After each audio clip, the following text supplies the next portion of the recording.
Bismillah,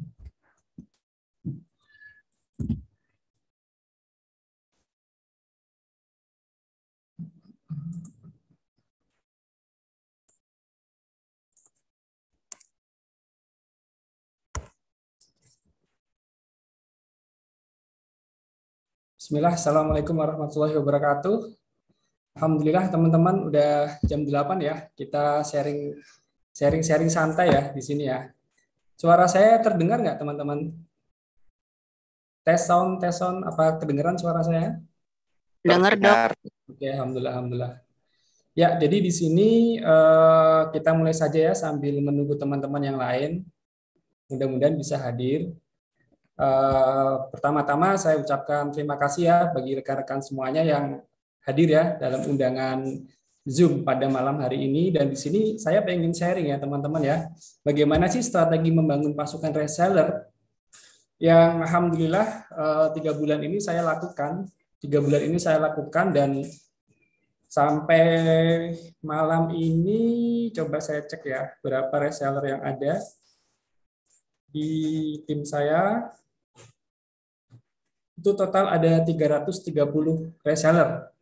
Ya alhamdulillah ini. Makanya saya pengen share ya bagaimana sih caranya dalam waktu 3 bulan itu kita bisa mencapai reseller dengan total 330. Ya tentunya di sini teman-teman semua mungkin dari berbagai macam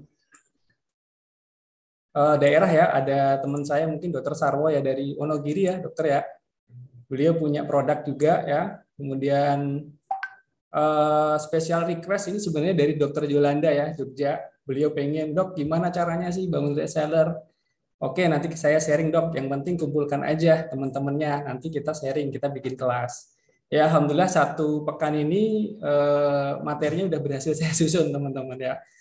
Mudah-mudahan harapannya sih dari materi yang akan saya sampaikan ini, ya sharing ya, teman-teman nanti bisa mendapatkan insight, ya terutama bagi teman-teman yang memang punya produk. Ya, apakah itu skincare, ya, apakah itu produk-produk yang lain, dan khususnya di sini mungkin skincare ya, teman-teman ya. Nanti harapannya adalah teman-teman paham, ya paham, karena saya yakin, saya pun dulu sama ya, ketika kita sudah punya produk, tiba-tiba kita pengen open reseller langsung. Siapa yang di sini punya pemikiran yang sama nih, ketika sudah punya produk, terus tiba-tiba langsung open reseller, tapi kita nggak paham apa yang harus kita lakukan terlebih dahulu. Ada nggak ya seperti itu? Boleh komen ya, komen atau mungkin jawab. Atau mungkin yang selama ini sudah mencoba untuk open reseller, tapi stuck, tidak ada pergerakan. Ya, di mana salahnya? Ya mungkin teman-teman mengalami hal itu ya, atau mungkin bahkan memang belum kepikiran untuk membangun pasukan reseller ini teman-teman ya. Jadi sebenarnya nanti ketika kita belajar ya bagaimana sih sebenarnya framework yang kita akan pakai, reseller itu tidak selamanya harus kita pakai ya, tergantung nanti positioning kita itu di mana nih ya.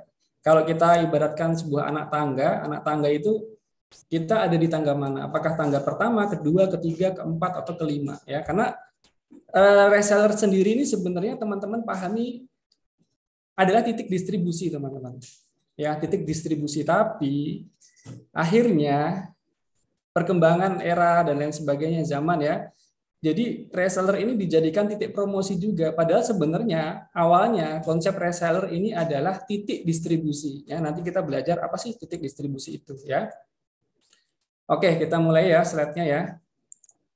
Nah, di sini ya, teman-teman ya. Ini adalah framework ya, framework yang teman-teman harus ikuti step by step-nya. Step by step-nya itu harus diikuti karena apa? Karena kalau tidak diikuti step by step-nya, itu kita akan lambat pergerakannya. Ya, di sini saya bagi menjadi 4 step. Ya, yang step pertama itu adalah tentukan target market, tentukan produk, ya, kemudian merek dan kemasan. Ketika kita misalkan sudah punya market, kemudian kita sudah punya produk, nanti coba teman-teman lakukan reprofiling. Apa itu reprofiling? Reprofiling itu adalah meriset ulang sebenarnya target market kita itu sudah sesuai belum dengan produk yang kita jual. Ya, jangan-jangan ketika kita menyusun target market kita itu adalah ibu-ibu sosialita pegawai negeri misalkan atau ASN.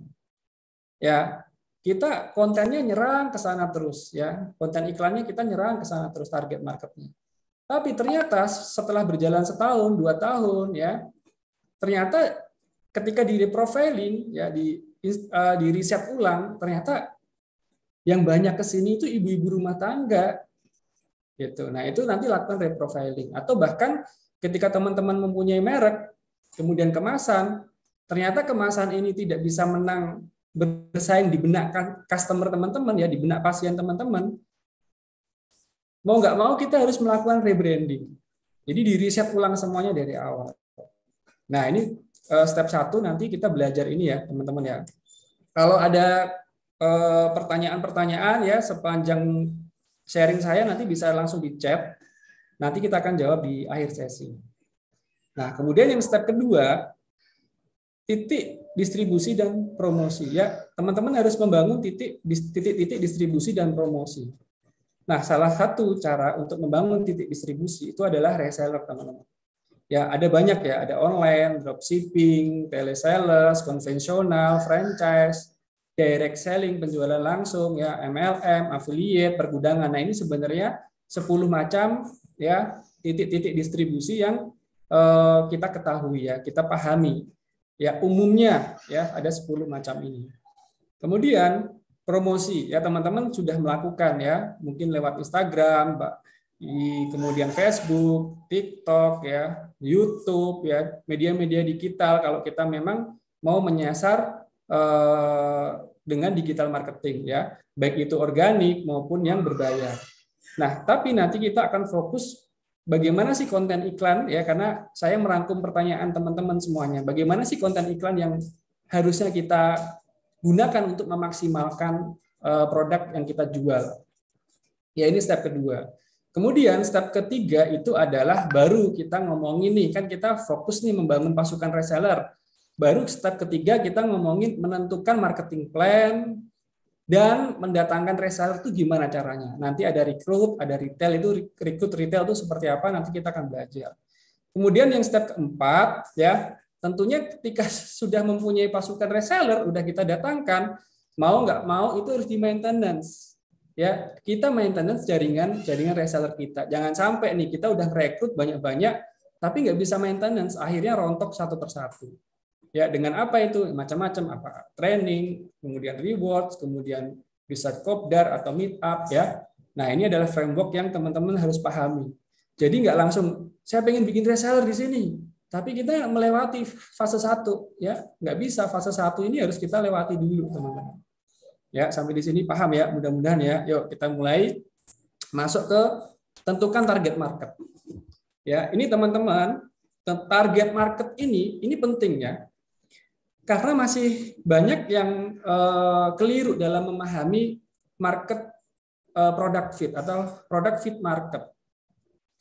Kalau ditanya nih, market dulu atau produk dulu, teman-teman. Ya, kalau ditanya market dulu atau produk dulu. Cara agar kita cepat sukses ya, cara agar penjualan kita itu cepat laris itu dengan sebenarnya kita harus menentukan target marketnya dulu, teman-teman. Ya. Kan biasanya nih teman-teman kalau ada rekan kita atau mungkin saudara ya, dia pengen bisnis. Dia bingung. Bisnis apa ya sekarang ya? Kira-kira ya yang pas gitu, yang cocok gitu. Ya kalau kita ditanya seperti itu, kita bales tanya ke beliau nih. Kamu mau nyasar market apa? Ya, aku pengen nyasar misalkan anak-anak zaman sekarang yang hobinya olahraga. Oke, kita list. Ya, kita list. Dari orang-orang yang olahraga di lapangan mungkin atau di tempat-tempat kebugaran, itu kita list.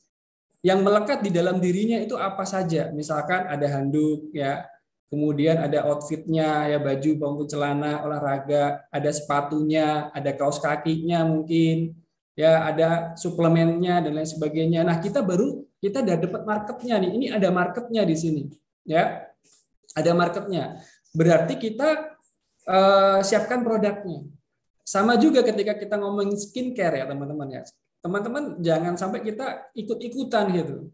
Ikut-ikutan, wah ini lagi booming ya, oke ikut. Atau apalagi kita ada rekan kita yang mungkin punya produk, wah kemudian produknya laku gitu, kita ikut-ikutan langsung dan sebagainya. Padahal kita marketnya belum ketemu gitu.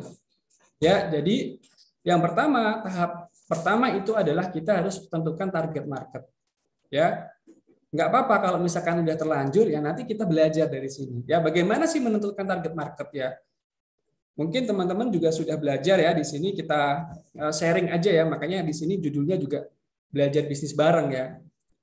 Demografis. Ya, demografis itu siapa sebenarnya market kita? Teman-teman harus paham.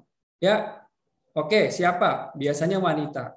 Ya, jenis kelaminnya wanita biasanya. Kemudian siapanya? Ya bisa jadi ibu rumah tangga, ya mungkin ASN, atau mungkin sosialita, atau mungkin majelis taklim, ibu-ibu majelis taklim, ya, atau mungkin ibu-ibu Persid misalkan kita punya komunitas di sana. Itu target marketnya. Usianya berapa? Ya usia ini harus kita tentukan ya. Mentang-mentang kita punya produk yang bisa dipakai anak baru lahir pun sekalian ya bayi ya.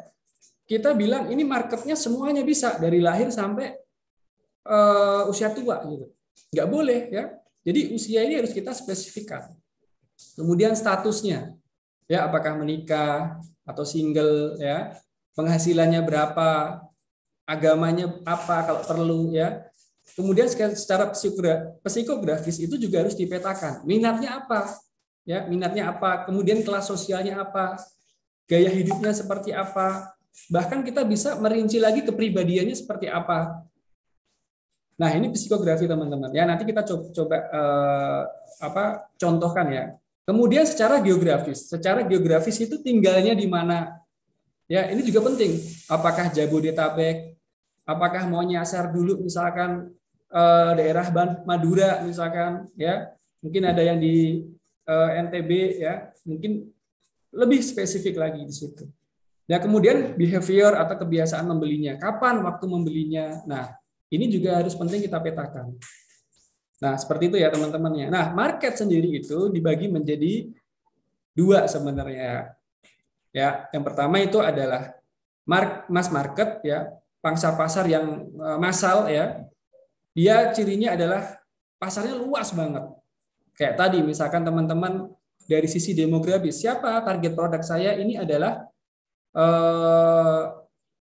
ASN misalkan ya, ASN yang perempuan kemudian usianya berkisar antara 20 sampai 40 tahun.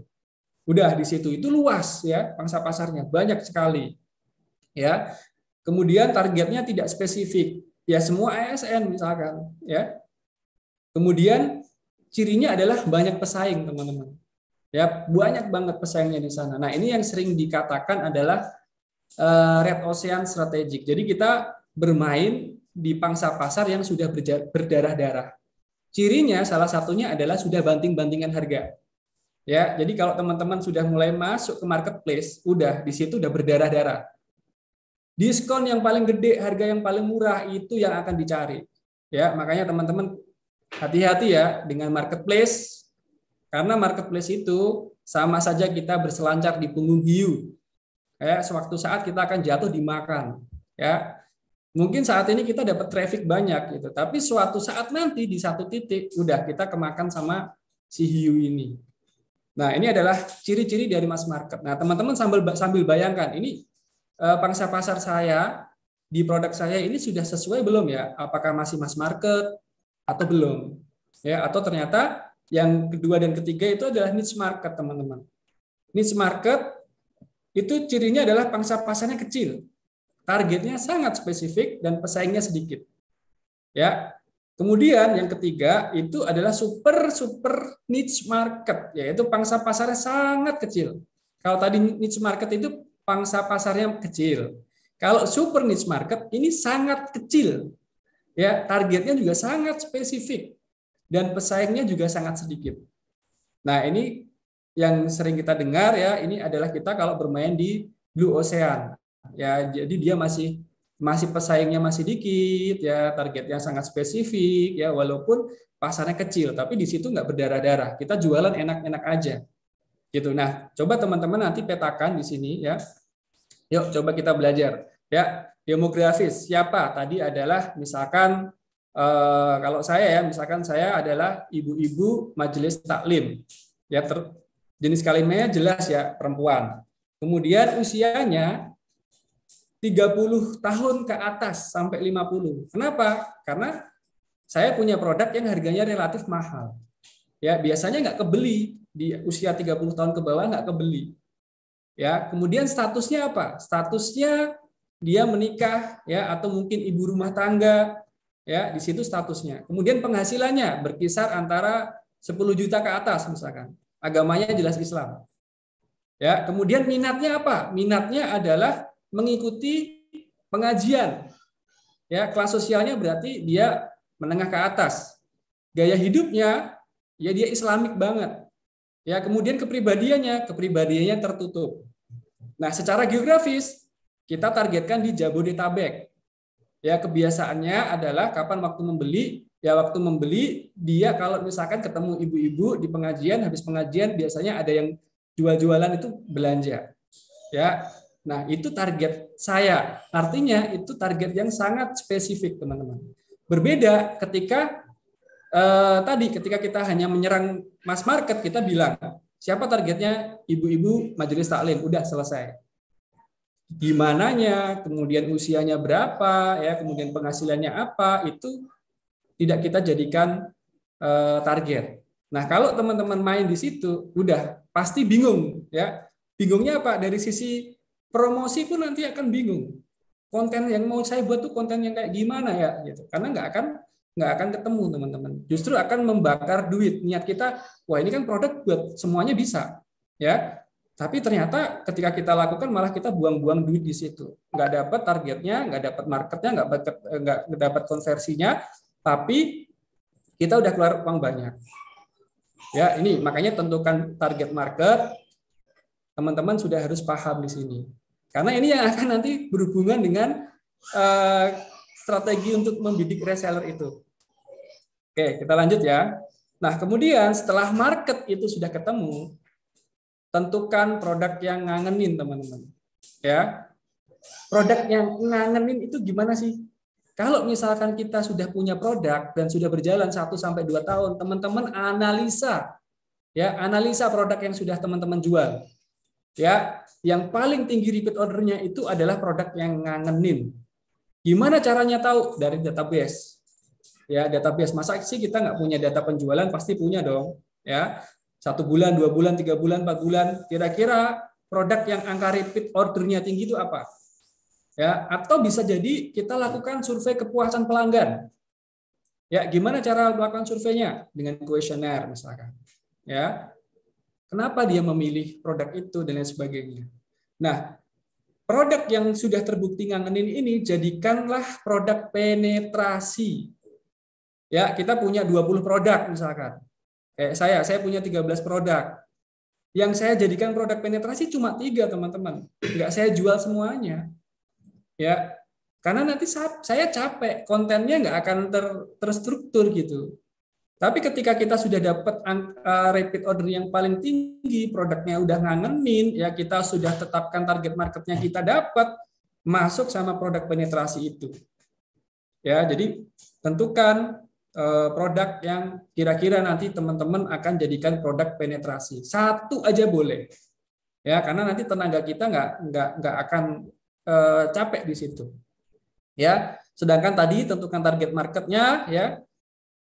Kalau kita pengen cepat dikenal produk kita, carilah yang komunitas yang kesamaannya itu tinggi dengan kita.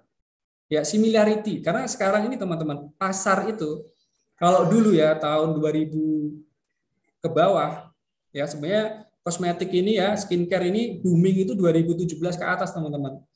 Ya, terutama 2019 ke atas. Kalau di 2019 ke bawah itu tadinya didominasi oleh makanan. BPOM itu didominasi oleh makanan, tapi 2019 ke atas itu didominasi oleh kosmetik dan skincare. Kebayang ya, banyak banget. Kalau dulu pasarnya itu gede, ya pemainnya juga sedikit. Contohnya ya ada Sari Ayu, ya kemudian ada Mustika Ratu, ya. Kalau sekarang enggak, pecahnya kecil-kecil, ya. Terus caranya gimana kita menggeser pasar yang besar ini? Ketika kita sudah dapat target market yang komunitas yang similarity-nya tinggi dengan kita, ketika kita bisa menang bersaing di situ, maka kita akan bisa dikenal nasional.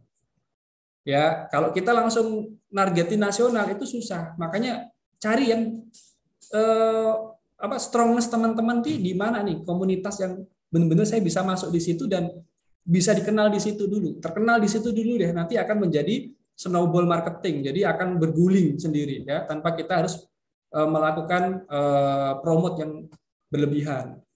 Ya tadi produk yang angenin ketika sudah ketemu dengan target market yang super niche market, nah teman-teman ini sudah enak nih. Baru kita ngomongin reseller. Tapi kalau belum ketemu ini, jangan ngomongin reseller dulu teman-teman. Bangunlah basis customer. Ya, bangunlah basis customer. Saya punya cerita ya, saya punya teman dia punya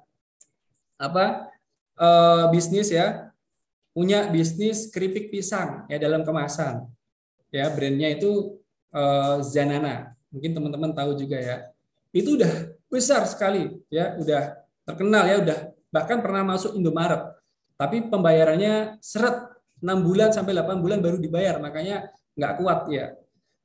Apa yang terjadi ketika pandemi ya, dia terlena ketika sebelum pandemi itu sales gede ya, tapi ternyata dia nggak sadar 70% salesnya itu dipegang satu distributor teman-teman. Kebayang nggak satu distributor ini itu mainnya di mall seluruh Indonesia. Akhirnya apa? Macet total ya, tidak ada penjualan, tidak ada sales ya, jadi 30%, tinggal 30%. Karena 70% salesnya dipegang oleh tadi distributor yang memang besar. Akhirnya yang terjadi ya dia harus menganalisa ulang mulai dari target marketnya selama ini siapa sih? Karena yang namanya reseller, distributor, itu kita nggak tahu datanya. Produk kita itu dibuang kemana, dibeli siapa itu nggak tahu, benar nggak? Kita hanya komunikasi sama satu distributor itu atau sama satu reseller itu. Selebihnya ada 10.000, ada 100.000 produk yang dijual, kita nggak tahu kemana. Ya, karena database itu penting teman-teman. Apalagi era digital sekarang ya, sangat penting. Nah, teman-teman kalau misalkan belum ketemu ini, jangan ngomongin reseller dulu. Bangunlah basis customer. Oke, mudah-mudahan dipahami ya sampai di sini ya. Kita lanjut. Nah, ini tadi reprofiling teman-teman. Ketika nanti teman-teman udah dapat ini, target marketnya dapat, produknya udah dapat ngangenin, kemudian dicocokkan di reprofiling. Caranya seperti ini. Ya, reprofiling itu rumusnya adalah 5W1H. Ya, what? Produk yang paling laku. Apa produk yang paling laku? Kan selama ini teman-teman sudah jalani, ada yang setahun, ada yang 2 tahun, atau bahkan yang 3 tahun udah jualan, ya kan? Kita reprofiling dulu. Buat apa produk yang paling laku? Kemudian siapa sih pelanggan kita? Ya, siapa pelanggan kita? Jangan-jangan antara apa yang kita pikirkan di awal ya dan yang sekarang terjadi yang kita alami itu ternyata tidak sinkron. Gitu. Kemudian where? Di mana mereka berkumpul? Di mana mereka tinggal? Di mana mereka berkumpul itu teman-teman kalau di era digital ini bisa di stalking Instagramnya teman-teman. Nah, di situ teman-teman bisa tahu oh ternyata pangsa pasarku tuh orang yang seperti ini loh, suka kumpul di sini, tinggalnya di sini gitu. Ya, jadi kita banyak cara, kita database kita olah ya, di mana mereka berkumpul, kemudian di mana mereka tinggal. Kemudian why? Tadi ya, alasan mereka beli. Sebenarnya apa sih alasan mereka beli? Kemudian benefit apa yang didapat dari produk kita? Dan perbedaan dengan produk lain kita tanyakan ya. Tiga pertanyaan ini wajib. Ini tolong dicatat ketika kita mau menanyakan ke customer kuesioner sebagai kuesioner, ini harus tahu nih teman-teman. Kenapa? Karena ini nanti yang akan menjadi diferensial brand dengan merek lain. Oh, ternyata mereka itu customer saya ini memutuskan untuk membeli produk saya itu karena ternyata ada edukasinya loh. Oh, berarti kita tonjolkan nanti dengan ada edukasinya. Ya, mungkin ada lagi, oh ada kliniknya loh. Bisa jadi seperti itu. Silakan teman-teman lakukan reprofiling ini terhadap customer atau pasien yang sudah berjalan. Ya, kemudian when, kapan mereka beli? Apakah 1 bulan, apakah 2 bulan, apakah 3 bulan? Ini akan menentukan kemasan kita, teman-teman.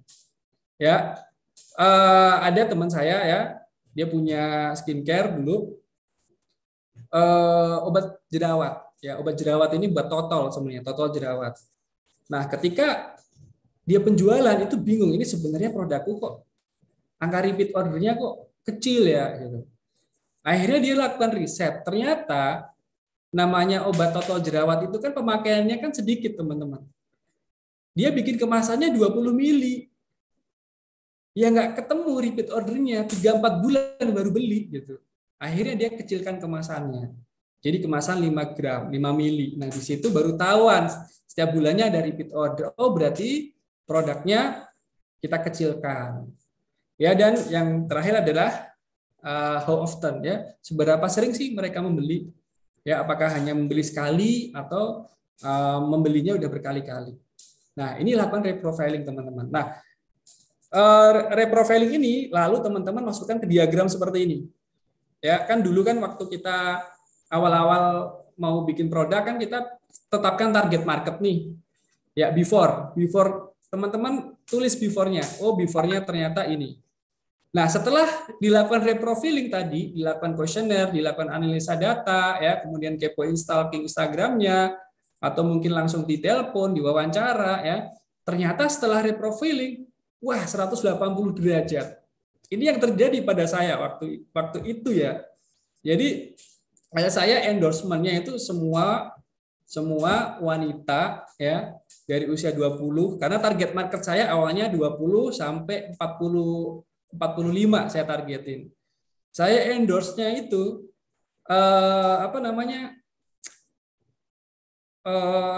wanita yang bercadar, teman-teman. Wanita yang bercadar tapi usianya itu puluhan, jadi di bawah 30.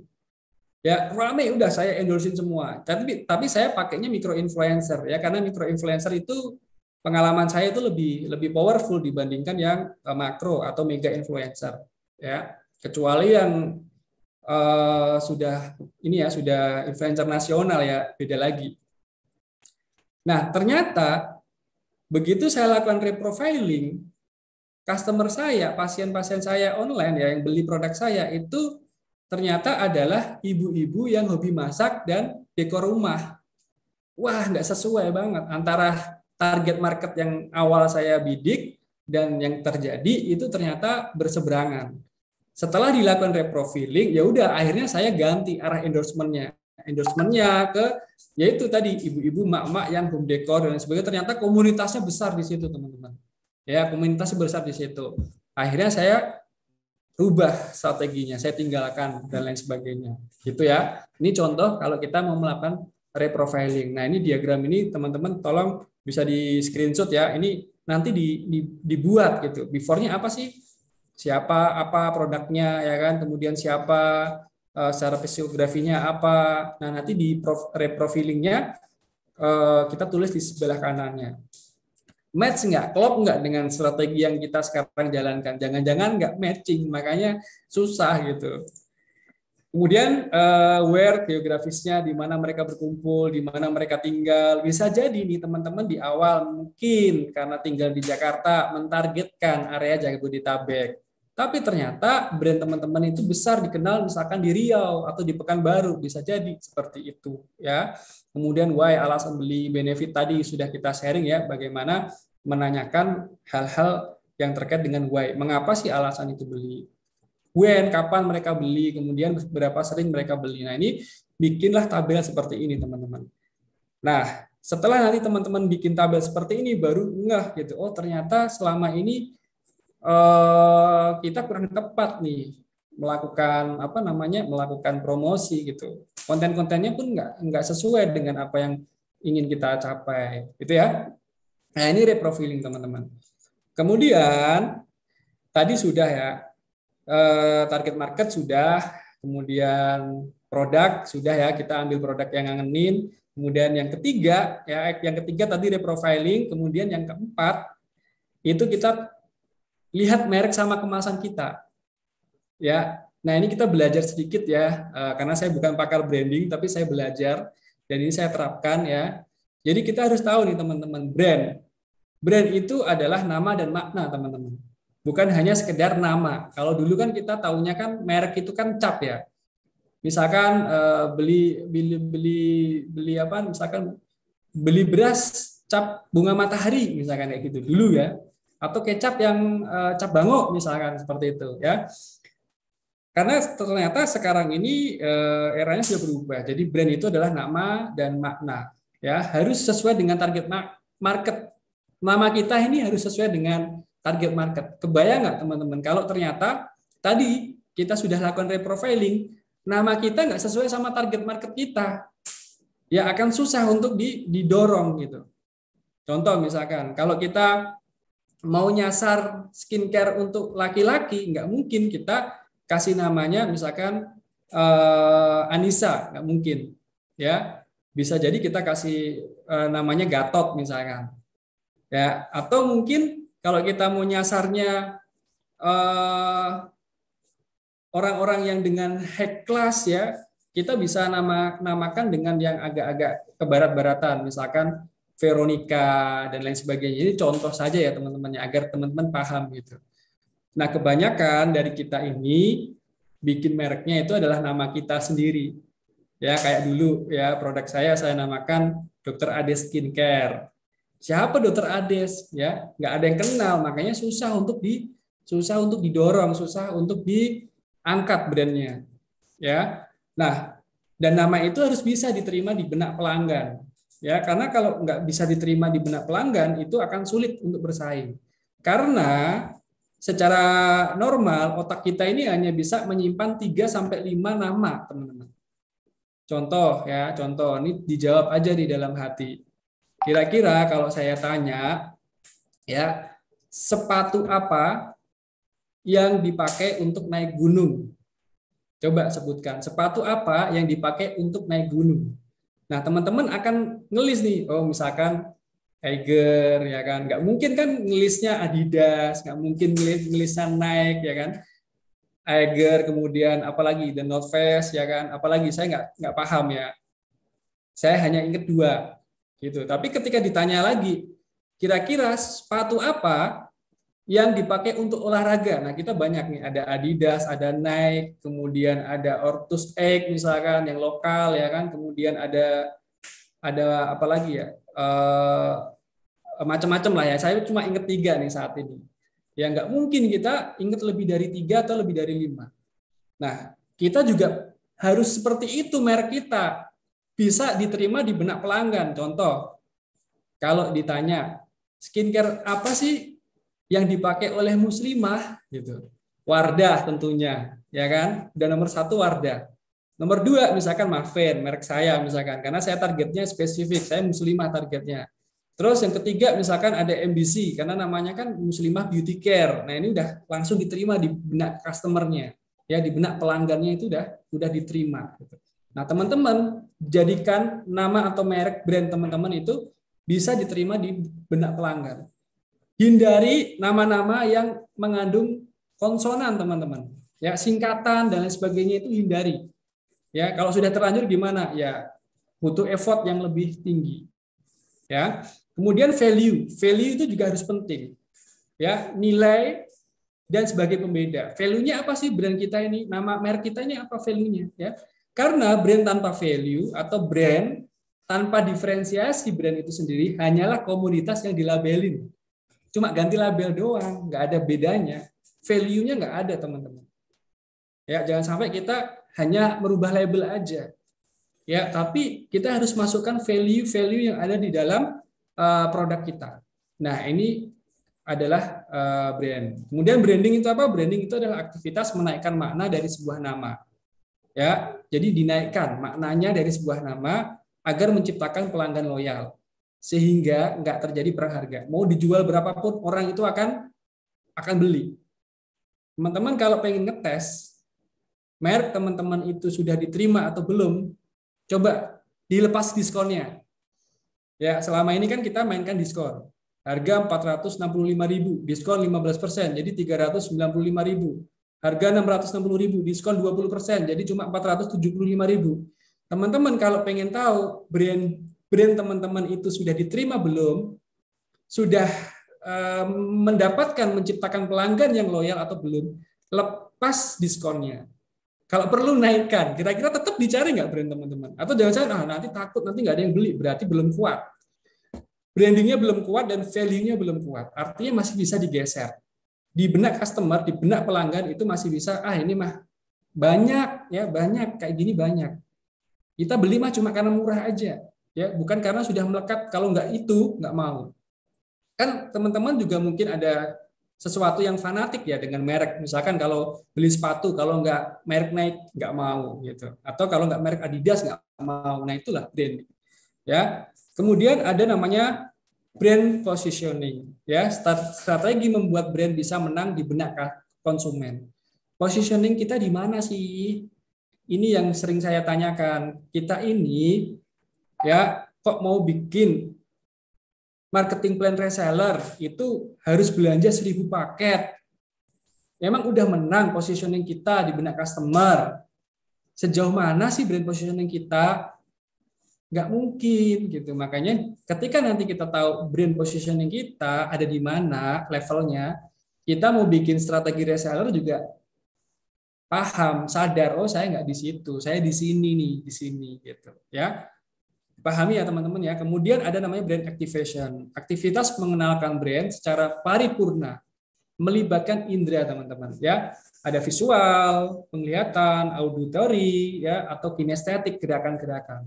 Nah, brand activation itu penting teman-teman ya. Walaupun ada brand yang perlu di activation juga bisa berjalan, tapi kalau teman-teman nanti sudah punya target market yang bagus, kemudian produk yang sudah benar ngangenin, kemudian merek dan kemasannya itu udah oke, cakep ya, maka lakukanlah brand activation. Bikin ya seluruh misalkan jalan di kota kita itu bendera brand kita, misalkan bendera merek kita, ya silahkan. Itu salah satu brand activation. Atau mungkin lakukan seminar-seminar atau mungkin roadshow di 10 kota besar di Indonesia dan sebagainya. Nah, ini namanya brand activation. Tapi nanti tahapnya kalau sudah punya target market yang jelas, ya spesifik, kemudian produk yang sudah benar-benar ngangenin, ya, kemudian kita punya merek dan kemasan yang oke, ya baru kita lakukan itu. Tapi kalau enggak, bagaimana? Kalau enggak, bisa kita lakukan rebranding teman-teman ya. Desain ulang brand sesuai dengan kaidah yang benar. Ya, ini kalau teman-teman mau belajar branding, ada ya di Indonesia ini ya, di Indonesia itu ada Pak B ya. Brandnya itu BBB, bisa bikin branding. Ya, bisa bikin brand ya Pak B ya. Beliau luar biasa, Masya Allah, saya juga belajar dari beliau. Sama sebenarnya brand saya juga BBB, belajar bisnis bareng Dr. Fauzi ya, B3 ya, sama kayak Pak B sebenarnya ya. Jadi kita lakukan rebranding teman-teman. Waduh, gimana ya? Saya udah 2 tahun, 3 tahun jualan nih pakai brand ini, gimana? Ya, sekarang kita tanya nih dalam hati kita, sudah belum mencapai omset di atas 100 juta dengan menggunakan brand itu, gitu kan? Kalau belum sampai 100 juta ke atas, fase startup bisa terlewati, ya nggak ada salahnya kita mendesain ulang brand itu, ya. Memang butuh effort teman-teman. Butuh effort, wah luar biasa, harus ngerem dulu apa yang mau kita lakukan, udah ada di kepala, nggak bisa action dulu, kita mulai dari nol lagi, ya itu yang saya lakukan ya.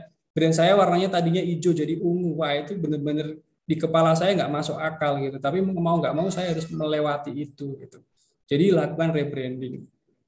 Oke, tadi udah ya, yang pertama adalah tadi kita harus tentukan target market, kemudian produk yang ngangenin, lakukan reprofiling, ya, kemudian branding atau lakukan rebranding kalau memang diperlukan, ya. Ini nggak harus dipaksa, tapi teman-teman minimal tahu, oh iya saya salah ya. gimana nih? Tetap mau lanjut atau mengulang dari awal? Yaitu nanti tergantung dari teman-teman. Oke. Nah, berikutnya kita ngomong distribusi dan promosi, teman-teman. Distribusi itu adalah membuat titik-titik peta penyebaran produk secara geografis. Misalkan saya pengen produk saya ada di Medan. Saya pengen produk saya ada di Makassar. Saya pengen produk saya ada di Kalimantan Barat, Pontianak. Saya pengen produk saya ada di Bali. Itu titik-titiknya, teman-teman. Ya. Nah, sedangkan promosi itu adalah mengkampanyekan produk kita agar lebih dikenal. Ya. Karena akan terjadi seperti ini, teman-teman. Distribusi tanpa promosi itu akan menjadikan kita overstock. Bayangkan, kita udah mendistribusikan tadi ke Medan, ke Pontianak, ke Bali, ke Makassar, ya kan? Habis itu kita nggak promosiin. Kira-kira produknya itu jalan nggak? Nggak jalan, dia overstock di situ. Ya, tapi kalau kita ternyata promosinya kenceng, wah kenceng kita main main iklan berbayar. Sehari ada teman saya yang sehari main iklan itu 1 juta, teman-teman. Ya, dia hajar itu pakai Facebook Ads 1 juta. Ternyata ketika orang mau beli nggak didapat di daerahnya mereka. Akhirnya apa? Bisa jadi menjadi celah kompetitor. Contoh misalkan, ya kalau sekarang celah kompetitor yang mudah tuh gini, teman-teman. Ketika teman-teman lagi haus, pengen beli minuman, ya kita mau masuk ke toko kelontong misalkan, di situ nggak ada supermarket, ya nggak ada minimarket. Begitu kita masuk ke toko kelontong di situ, kita mau beli, taruhlah merek Aqua nih. Begitu kita masuk, Bu, ada Aqua nggak? Nggak ada, Pak. Adanya Le Minerale. Ya udah deh, Le Minerale aja. Nggak jadi beli apa, belinya adalah Le Minerale tadi. Makanya promosi tanpa disertai dengan titik-titik distribusi itu akan menjadikan celah kompetitor, teman-teman. Ya, nah teman-teman bagi yang startup ya, karena mungkin budgetnya masih pas-pasan untuk beriklan ya atau melakukan titik distribusi, maka kita bisa mencari saluran distribusi yang juga menjadi saluran promosi. Nah, ini yang sering dikenal dengan pemasaran low budget high impact. Ya, kita nggak usah capek-capek melakukan promosi, capek-capek melakukan distribusi karena sudah dilakukan oleh tadi satu saluran. Nah, ini sebenarnya adalah konsep reseller yang saat ini. Reseller itu adalah saluran distribusi sama dengan promosi. Makanya teman-teman udah pengen banget nih, semangat nih, saya pengen open recruitment reseller, saya pengen membangun pasukan reseller, tapi kenyataannya tadi susah dan sebagainya. Kenapa? Karena tadi step by step-nya itu tidak dilewati dengan baik. Oke, gitu ya teman-teman ya, ini distribusi dan promosi. Nah, ini teman-teman, konvensional. Ini saya pahamkan dulu. Takutnya nanti bayangan yang di dalam benak teman-teman reseller tuh gimana sih? Jangan-jangan yang dimaksud teman-teman tuh mau bikin saluran distribusi konvensional, yaitu mulai dari pabrik, distributor, pengecer atau konsumen. Ya, di sini ada distributor, pengecer dan konsumen. Nah, ini biasanya titik-titik yang seperti ini secara konvensional itu sudah ditetapkan jaraknya. Oh, distributor di sini, distributor di area saya di Bekasi. Di Bekasi udah ada satu. Berarti kalau ada distributor yang lain mau masuk ya nggak bisa, udah ada satu di situ, udah ditetapkan oleh perusahaan. Gitu. Karena kemarin ada pertanyaan gimana kita membangun reseller, apakah di dalam satu wilayah daerah itu harus ada jarak dan sebagainya. Kalau pertanyaannya itu bukan pertanyaan reseller, tapi pertanyaan saluran distribusi secara konvensional. Ya, kemudian franchise. Franchise ini juga saluran distribusi sama dengan promosi. Ya, kita membuat outlet ya kerjasama dengan master franchise, kita punya pusatnya ya konsumen. Ini juga low budget high impact juga. Direct selling ini adalah pemasaran langsung dari perusahaan. Jadi perusahaan itu menjual langsung ke customer, tidak melalui distributor, tidak melalui agen, tapi langsung dijual oleh perusahaan melalui sales atau agensinya atau mungkin dari manajernya. Kemudian MLM ya, MLM ini sangat marak sekali di Indonesia ya. Nah, ini konsepnya adalah dari pabrik, kemudian ada stokis ya, kemudian upline, downline, customer, konsumen yang ini bisa direct juga ke stokisnya atau ke penyedianya, teman-teman. Nah, ini MLM juga sebagai distribusi dan promosi yang menjadi satu wadah. Nah, online ya, online paham ya teman-teman ya, toko online, jualan online, order online diantar sama kurir. Kemudian dropship. Ya, dropship sama reseller bedanya apa? Nah, ini jelas bedanya teman-teman. Kalau reseller itu sebenarnya konsepnya harus stok barang. Ya, stok barang. Dia ada stok barangnya. Karena apa? Konsep awalnya reseller itu adalah saluran distribusi. Jadi dia titik-titik stok, bukan saluran promosi. Makanya saya belajar sama Pak Budisman ya. Kita itu ngasih reseller tuh gedean sekarang. Reseller tuh harusnya margin diskonnya ke mereka tuh 5%. 10% tuh udah kegedean. 5% cukup karena mereka sebenarnya hanya titik distribusi aja. Kalau mau belanja produk muffin misalkan ya, ke sana loh. Titiknya ada di sana. Silakan hubungi nomor sekian sekian sekian gitu. Nah, tapi sekarang udah berubah konsepnya. Jadi reseller itu dijadikan juga saluran promosi. Nah, itu masalahnya. Makanya ada yang ngasihnya sampai diskonnya itu luar biasa ya, sampai ada yang 60% diskonnya. Ya. Kemudian telesales ya, telesales ini juga saluran distribusi maupun promosi. Nah, teman-teman mau pakai yang mana? Affiliate ya, affiliate ini hanya menyebarkan link ya. Kita punya link, kemudian nanti dapat komisi dari orderan yang dari link yang kita sebar. Nah, ini affiliate ini sangat marak di luar negeri ya, tapi di Indonesia ini kurang diminati ya. Kemudian pergudangan. Nah, ini saluran yang luar biasa teman-teman. Pergudangan ini sebenarnya bisa menggantikan reseller tadi hanya dengan sistem yang dropshipper aja gitu. Nah, ini saluran-saluran distribusi yang nanti akan kita pelajari ya. Nah, kemudian promosi. Nah, ini kayaknya topik yang paling menarik ya, promosi ya. Promosi itu secara garis besar itu ada organik dan berbayar, teman-teman ya. Organik itu ya kita bisa mulai riset konten. Ini ada pertanyaan kemarin. Ini saya buat ini juga karena ada pertanyaan. Konten apa ya sih maksimal untuk produk kita? Tergantung ya, tergantung dari target market kita tadi sama target sama kita harus tahu nih siapa sih sebenarnya kita gitu. Nah, konten-konten itu teman-teman bisa pilih ya, apa hanya seru-seruan ya, excitement ya. Jadi hanya bikin konten hura-hura, seru-seruan ya. Di sini kan banyak nih apa selebgram yang kontennya cuma seru-seruan aja gitu. Kemudian sincerity, yaitu social activity. Ya, kita giving, kemudian aktivitas sosial, nilai-nilai keikhlasan, ya. Itu konten yang bisa kita kerjakan juga. Dipilih aja teman-teman. Atau rudeness ya.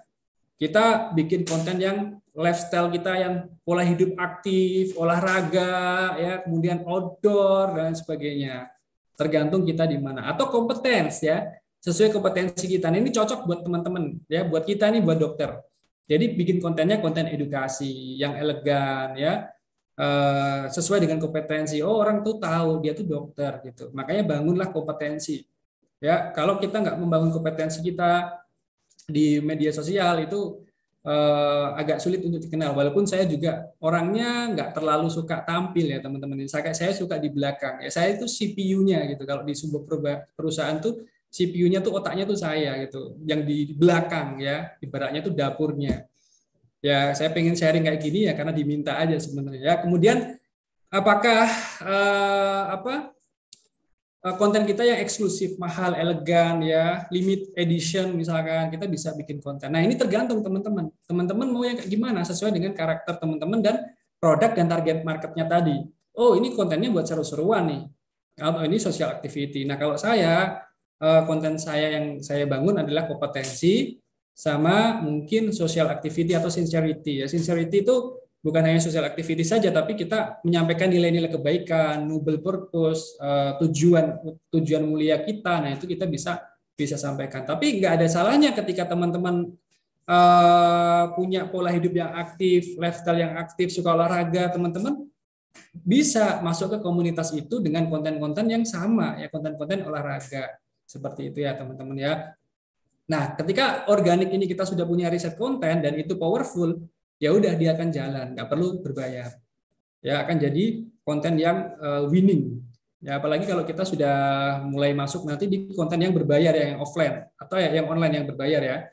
Kemudian offline itu juga bisa banyak teman-teman. Ada circle of influence, lingkaran pengaruh. Kita punya keluarga, ya, kita punya keluarga inti, punya keluarga besar, ya. Habis itu kita punya tetangga. Nah, itu adalah circle of influence.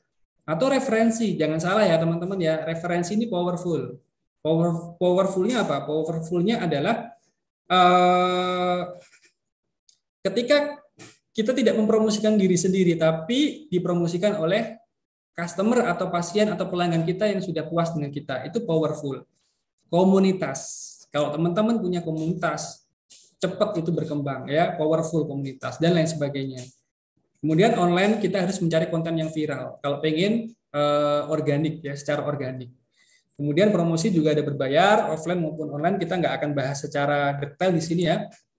Nah, ini tadi promosi udah, distribusi udah ya, distribusi promosi udah. Dari tadi di awal adalah kita menentukan target market, kemudian kita menentukan produk kita yang ngenin, kita lakukanlah reprofiling, kemudian kita riset desain kemasan merek kita, kalau perlu kita lakukan rebranding, kemudian kita tetapkan pola distribusi yang mau kita pakai, promosinya seperti apa, dan yang berikutnya adalah menentukan marketing plan.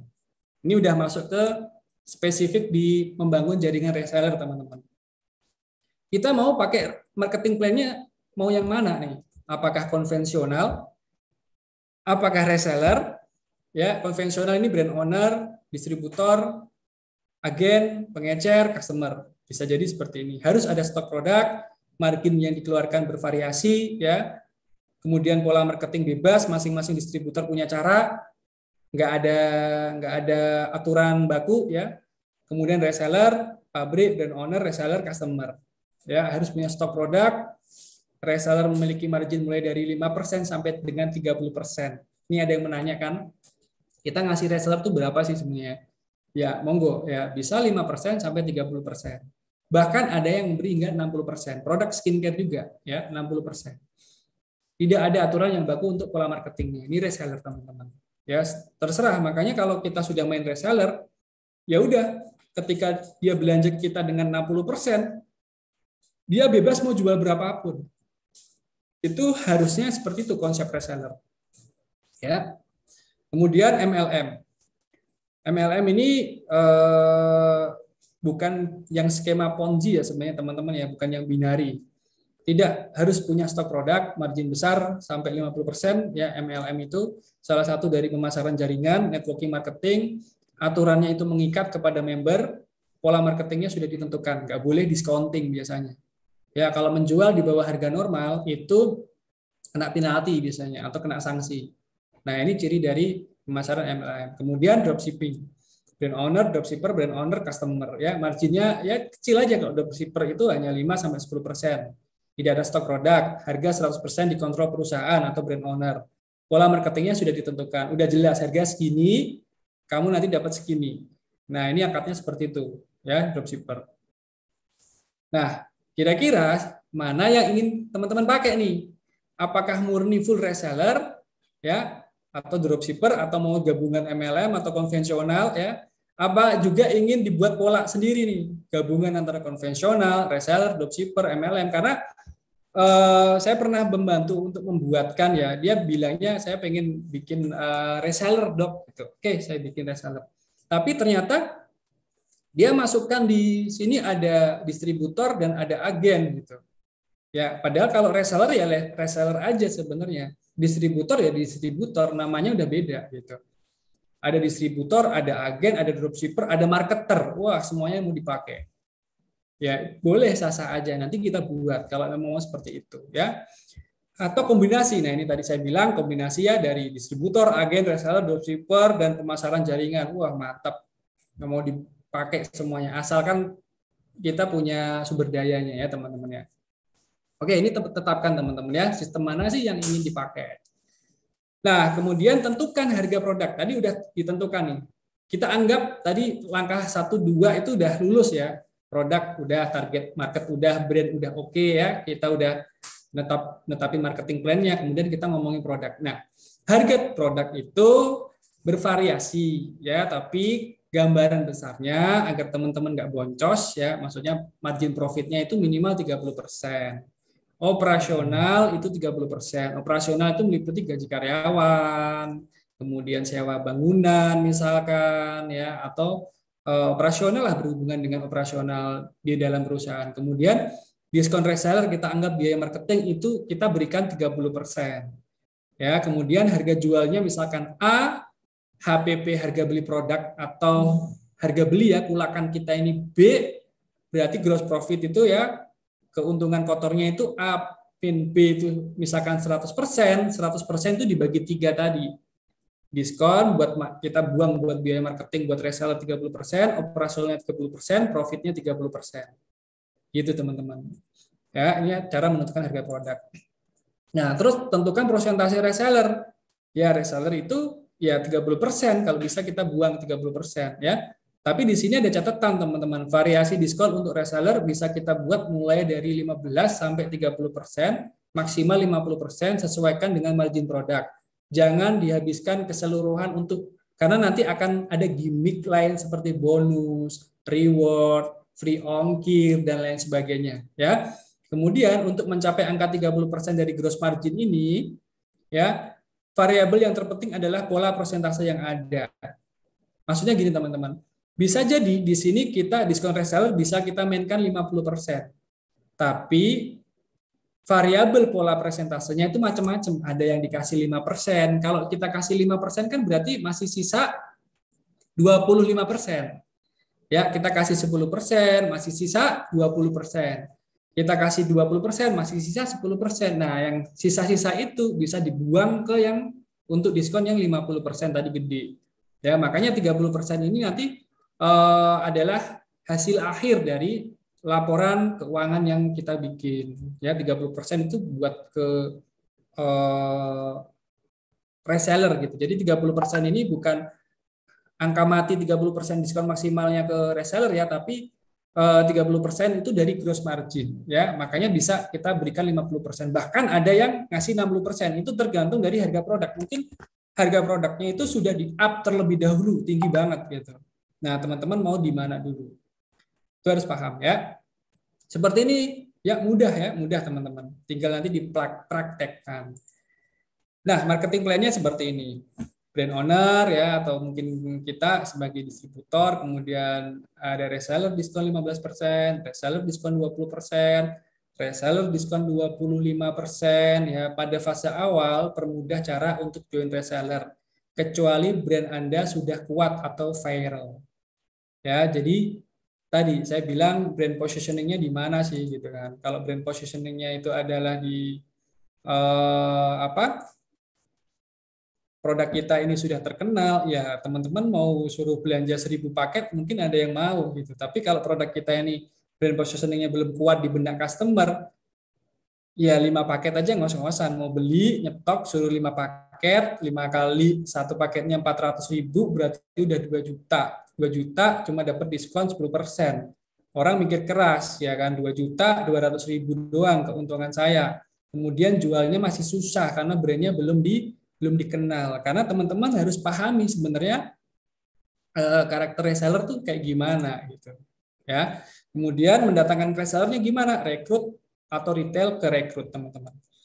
Rekrut itu mencari reseller baru dengan berbagai media promosi. Ya, kalau saya pakainya adalah support system saya adalah seminar. Jadi setiap Senin malam itu saya adakan seminar. Targetnya adalah semua orang ya yang ingin ikutin seminar, nanti di situ akan kita masukkan ke dalam lead kita ya. Rekrut ya dengan seminar. Kemarin Dokter Nun itu ikut juga seminar saya sampai ketiduran beliau, karena jangan-jangan ini sudah ada yang tidur juga nih. Tolong di komen dong, jangan tidur ya, saya ngomong sendiri nanti. Kemudian agar efektif lakukan analisa reprofiling, jadi market yang serupa atau similarity tadi ya. Udah belajar kita reprofiling untuk menentukan target market kita. Kemudian kita bisa juga retail to recruit. Artinya apa? Teman-teman kan sudah punya database customer retail kan, customer yang selama ini belanja. Nah, kita bisa pakai database itu untuk menawarkan mereka menjadi reseller. Di upgrade. Bunda, misalkan mau nggak jadi reseller nanti diskonnya 15% nih gitu kan, 15%. Nah, nanti Bunda nggak usah belanja banyak-banyak, cukup satu paket aja udah dapat diskon 15%. Wah, senang dia. Ya kan, kita dapat satu reseller lagi, nambah lagi, nambah lagi, nambah lagi, ya kan? Baru kita bina di situ nanti. Mendatangkan reseller. Nah, teman-teman harus tahu nih karakter reseller yang harus dipahami. Yang pertama adalah oportunis, mencari produk yang booming dan mudah dijual. Ya, tidak ada yang loyal. Dengan catatan bagaimana cara membuat customer loyal, itu ada caranya. Tidak ada yang fokus, palu gada, apa lu mau gue ada, ya tidak ada yang fokus, ya. Makanya ada yang nanya, gimana kalau dia jualan produk A, B, C sama-sama skincare-nya? Ya memang namanya reseller itu ya palu gada. Ya apa lagi kalau ada yang booming, ya udah ya mudah sekali untuk ikut jualan, ya. Suka membanding-bandingkan, di sana kayak gini loh, harusnya tuh kayak gini-gini, ya itulah namanya reseller, ya. Kemudian mudah mengeluh dan komplain. Apalagi teman-teman, ini teman-teman ya, saya udah beberapa lihat ya, ada yang sudah punya basis customer yang bagus, gitu kan. Nanti kalau teman-teman membuat program reseller, nanti akan bentrok. Karena teman-teman kalau udah bikin program reseller, nggak bisa mainkan diskon di marketplace. Nanti dia akan salah satu yang akan kita korbankan. Mau dikorbankan resellernya, kita main di marketplace, atau kita main di marketplace, atau kita main di reseller, marketplace-nya dikorbankan.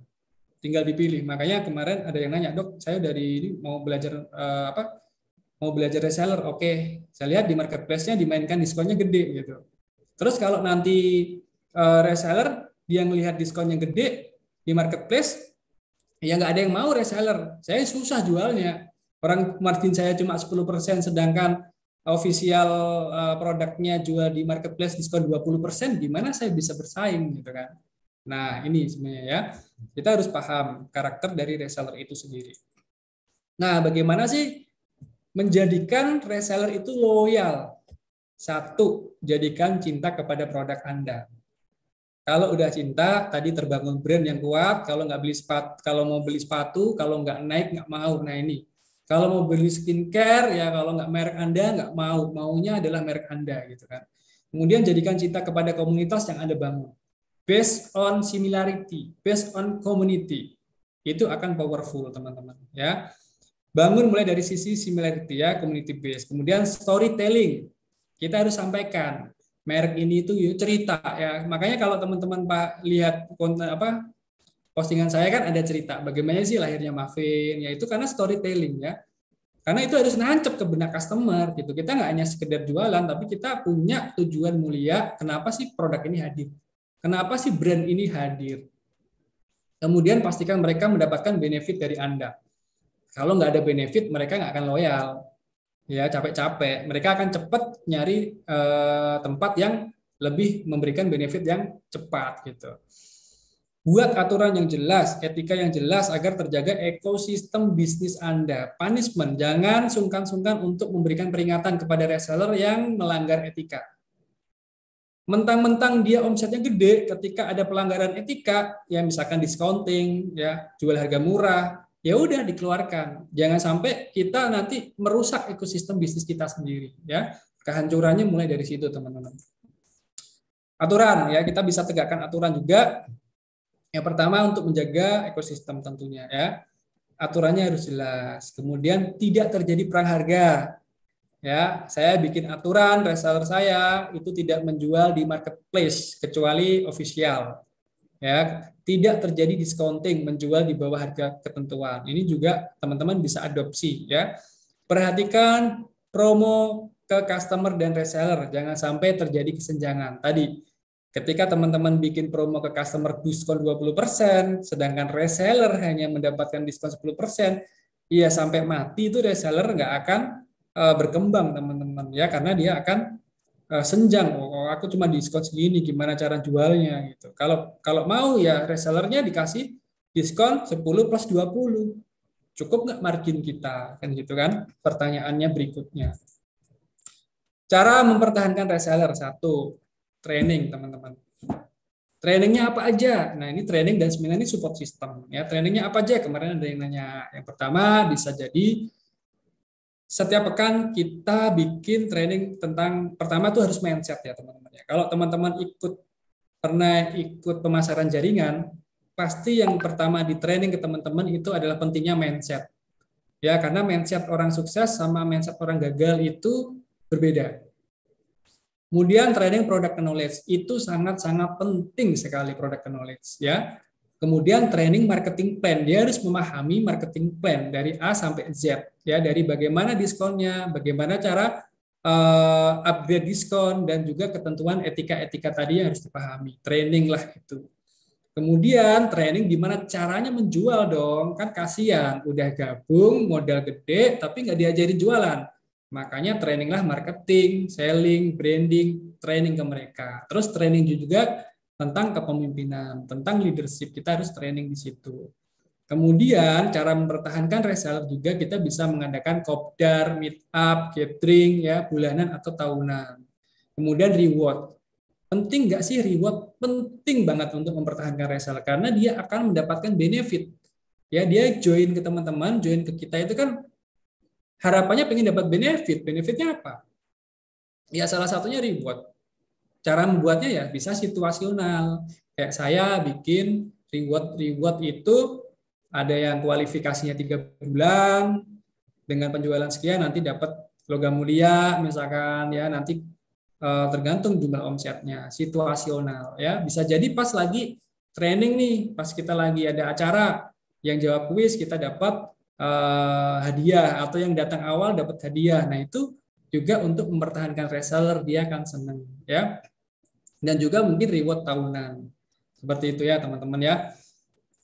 Oke, ada yang nanya juga, tim apa sih yang harus dibangun ketika kita ingin membangun reseller?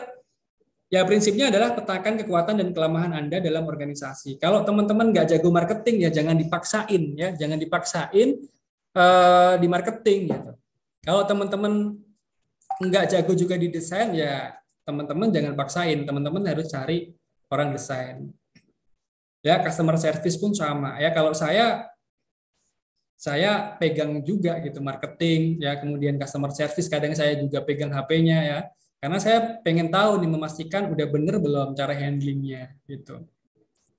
Dan jangan ragu untuk teman-teman berkolaborasi. Kalau misalkan teman-teman lemah di satu sisi, teman-teman kolaborasi ya. Saya ada teman juga sejawat yang main di bisnis ya, skincare juga. Dia yang penting dia tahu saya bikin produk terus kolaborasi. Bahkan dia ngasih fee kolaborasinya itu gede teman-teman. Ya, dia kolaborasi dengan pemain TikTok itu dia ngasih 30%. Dia kolaborasi dengan pemain marketplace, dia ngasih 20%. Saya bilang itu nggak wajar, Dok. Saya bilang nggak apa-apa, saya pengen bangun brand. Ya, kenapa teman-teman nggak wajar kayak gitu? Teman-teman paham ya, harus gini. Nanti ketika produk teman-teman kan misalkan nih teman-teman nyetok 1000 pieces. Ya, teman-teman itu harus punya modal 2 kali lipat, yaitu modal 2000 pieces. Kenapa? Karena nanti ada satu titik ketika 1000 pieces ini sudah nggak cukup lagi dalam 1 bulan, teman-teman naik 2000 pieces. Ya kan, naik 2000 pieces. Artinya marginnya itu harus bagus. Kalau marginnya nggak bagus, kita hanya muter 1000 aja, sedangkan 1000 sekarang seminggu habis. Ya, makanya jangan ragu untuk mengambil margin yang agak lumayan ya teman-teman. Saya izin minum sebentar ya.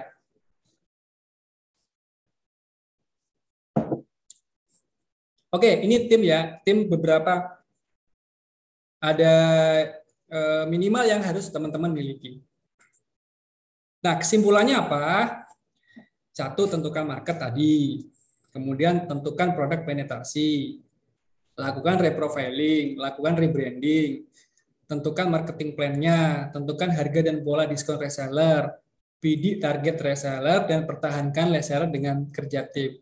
Jadi cuma ini doang teman-teman. Jadi 1, 2, 3, 4, 5, 6, 7, 8. Monggo silakan dilakukan cara membangun reseller. Gampang kan? 1, 2, 3, 4, 5, 6, 7, 8. 8 langkah. Nah, niat membangun pasukan reseller, siapkan support system untuk membantu mereka sukses dan berkembang di bisnis Anda. Fokuslah untuk membantu mereka sukses. Mungkin itu ya teman-teman ya. Silakan kalau memang ada yang mau tanya atau saya izin ya teman-teman ya. Sebentar, saya mau sharing sedikit ya.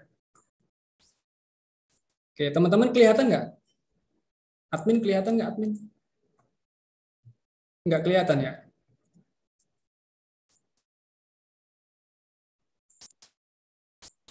Oke, kelihatan nggak? Admin kelihatan nggak? Kelihatan ya.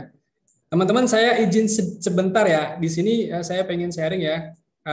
Teman-teman, kalau butuh aplikasi klinik, itu bisa hubungi saya ya. Saya punya aplikasi klinik seperti ini.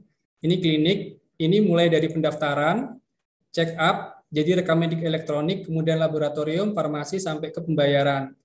Yang di menu master data ini luar biasa teman-teman. Jadi di sini teman-teman bisa tahu nih sebenarnya harga dengan biaya yang kita keluarkan itu berapa sih dalam satu tindakan. Ya, kemudian di pendaftaran juga ini ada ada menu seperti ini teman-teman. Ini untuk memudahkan besok tuh yang kontrol siapa di sini. Tanggal berapa dan seperti apa kita harus follow up. Ya, kemudian di menu pendaftaran juga ada mudah ya teman-teman ya ketika kita mau create pasien ya di sini ada pasien baru atau pasien lama kita ambil aja seperti ini create check up ya pembayarannya pribadi atau asuransi sessionnya siapa misalkan ya kemudian kita confirm sukses kemudian udah masuk ke check up di sini ada antrian dokter Adesti nah kita langsung tulis di sini teman-teman, anamnesanya apa, physical check up-nya apa, diagnosanya apa, medical action-nya apa, misalkan ada peeling ya, peeling acne premium di sini. Kita bisa select bed juga nanti. Kemudian terapinya apa di sini, misalkan acne neck cream, misalkan satu, frekuensinya 2x1, penggunaannya daily misalkan. Oke, ini save dan kita treatment di bed nomor 1, nomor 2 misalkan. Berapa jam di sini? Oke, kita kasih misalkan 2 jam. Nah, ini 21 sampai 23 jamnya. Oke, kita confirm. Nah, nanti di dashboardnya itu akan kepake bednya, jadi nggak bisa kita pakai lagi kalau ada pasiennya appointment. Terus larinya ke farmasi, kita bisa lihat di sini farmasi. Nah, ini obat tadi ya yang diberikan ya. Obat tadi yang diberikan, kemudian treatmentnya adalah ini. Itu kita save. Kemudian kita bikin billing. Larilah ke kasir dia. Nah, ini ke kasir ya teman-teman ya. Jadi totalnya segini. Kalau misalkan ada paket promo, di sini ada paket diskonnya. Ya, paket diskon 20%, diskon produknya 5%, ini bisa dimainkan. Tergantung database kita. Ini seperti ini. Oke, kita confirm. Kemudian kita payment. Selesai teman-teman ya. Jadi teman-teman yang butuh aplikasi klinik nanti bisa kontak ke saya. Ini promo sedikit ya, boleh lah ya, boleh. Oke, oke teman-teman silahkan kalau ada pertanyaan monggo kita kembali lagi ke topik ya. Ada yang mau tanya langsung kah? Atau sudah paham semua nih? Atau malah bingung? Monggo. Oh, ada di tentang rebranding kemasan produk bila merek yang terdaftar fontnya dengan desain produk berbeda apa boleh? Boleh, Dok. Boleh, nggak masalah. Ya, dirubah juga boleh, ya, nggak masalah. Apalagi nih pertanyaannya?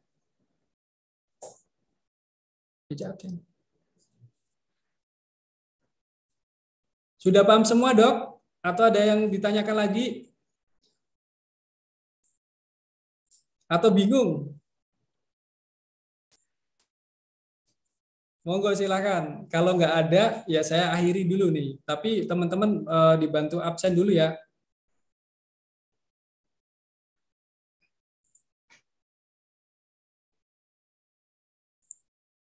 Saya curiga ini nggak mudeng ini jangan-jangan nih. Soalnya kemarin pertanyaannya banyak, tapi ternyata setelah dipresentasikan nggak ada yang bertanya nih.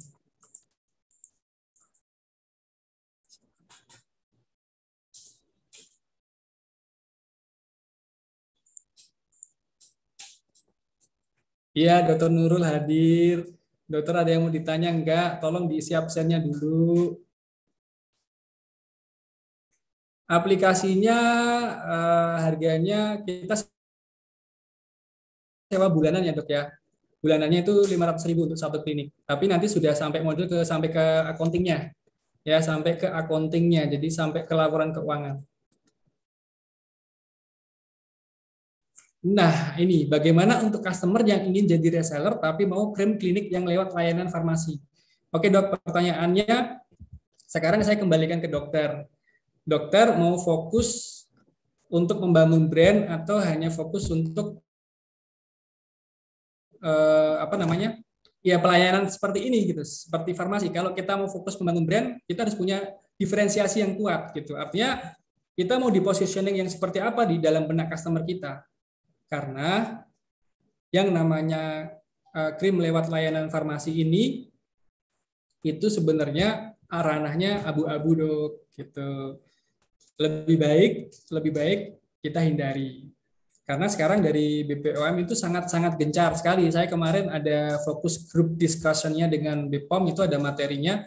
Mereka sekarang sedang concern terhadap peredaran krim racikan. Kenapa? Karena angka kejahatan penggunaan krim racikan ini sangat meningkat sekali, ya 20 kali lipat. Karena permintaan pangsa pasarnya yang masyarakat yang memang tinggi.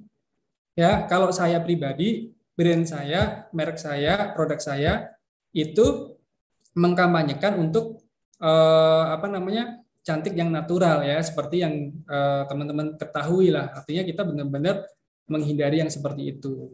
Kecuali untuk pasien yang di klinik. Tapi kalau untuk reseller yang macam seperti ini, Dok, jangan ya, dihindari seperti itu. Jangan ya. Aplikasinya bayar per bulan, iya bayar per bulan dok. Nanti kalau mau dipresentasikan lebih detail bisa. Ya di sini juga sudah ada yang insya Allah lagi kita bantu untuk penggunaannya. Dok, berarti jika di marketplace tidak pernah diskon, tapi penjualan stabil, apakah bisa disebut brand tersebut sudah dikenal marketnya? Iya dok. Artinya brand tersebut ketika diskonnya dicabut, dia sudah menang bersaing di benak customer. Artinya dia nggak ngejar hanya diskon saja. Jadi brand dokter sudah kuat sebenarnya, tinggal dibuat polanya. Ya, jadi kesuksesan itu ada polanya, Dok. Kita mengurai kesuksesan itu, polanya kita urai. Nah, gimana cara mengurainya? Tadi yang sudah saya jabarkan tadi, lakukan reprofiling, bidik market yang sama. Ya, tentukan produk yang ngangenin, satu produk buat penetrasi, jadikan satu produk itu buat program reseller misalkan, atau 2-3 produk program reseller. Kalau saya program reseller saya jual 3 produk ya, ada facial foam, kemudian ada moisturizing sama sunscreen atau ya basic skincare lah. Itu yang buat produk penetrasi saya. Nah, teman-teman silakan gitu kan, apakah mau basic skincare atau malah mau main di acne-nya atau main di serumnya doang misalkan gitu ya, karena kita harus punya produk penetrasi dok, nggak bisa kita jual semuanya gitu, walaupun nanti ujung-ujungnya tetap kita bisa jualan yang lain ya, kita akan share juga di belakang, tapi kalau etalasenya itu cukup produk penetrasi etalasenya gitu ya. Monggo yang lain kalau mau bertanya. Oke, mudah-mudahan paham ya dokter Jula ya. Yang belum absen mohon absen ya teman-teman ya. Oke. Alhamdulillah pas 1 jam ya saya sharingnya ya. Nggak terlalu cepat kan teman-teman ya. Nanti kalau memang mau materinya saya sharing deh. Saya kasih PowerPoint-nya.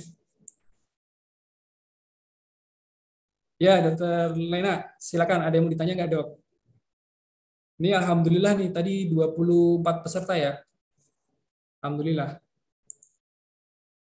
Saya kirain tadi cuma 10 awalnya. Oke, ada yang kira-kira ini nggak reseller? Hmm, saya tanya deh, kira-kira teman-teman ketika sudah lihat framework ini, kira-kira sudah siap belum untuk membangun reseller? Lihat framework ini kan tahapannya banyak nih. Kira-kira sudah siap belum untuk membangun pasukan resellernya? Belum siap, ya siap, Dokter Sarwo.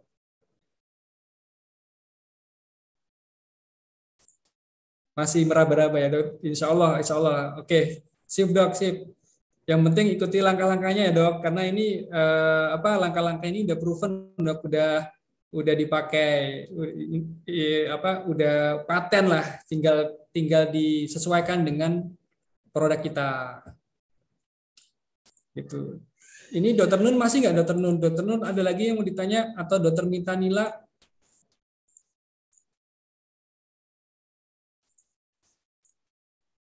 Oh iya Dokter Nola ada yang mau ditanya dok? Yang baru launching grand opening klinik ya dok? Masya Allah.